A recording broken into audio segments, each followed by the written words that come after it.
You can divide India into two parts. One is the India and the second is Bharat. And these tier 2, tier 3 cities represents the Bharat. The difference between the two is exactly like what is the difference between developing nations and developed nations. So the kind of appreciation of capital I see in these cities is somehow higher than the metros because the difference of prices is huge. The house you'll get in a metro will be at X, so you can get the same kind of house in these tier 2, tier 3 cities at X by 4 or X by 5. Because the differential is so huge, the potential in these cities is much higher. But then obviously all the micro markets behave very, very differently. This is a very generic statement I'm making. You can have a micro market in a metro which can give you much better and phenomenal returns than tier 2, tier 3. But generally speaking, like generally we say developing nations give better returns than developed nations.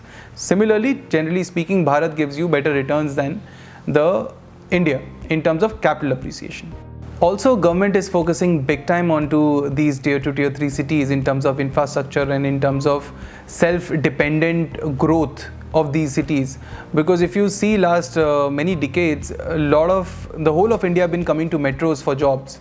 And somehow the metros have been suffocated and the infrastructure has been heavily exploited, I should say, by so much of population coming in and staying here. But now the government is focusing to create more metros, I would say.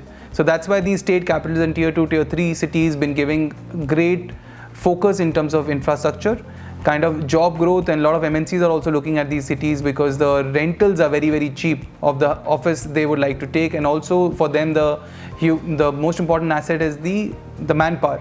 Again, the manpower in these cities is cheap, learned and absolutely thorough with English, which is very important for these IT companies. So going forward, this is another reason which helps me confirm my the previous reason which I was saying, which will help you improve the capital returns and the rentals of tier 2, tier 3 cities.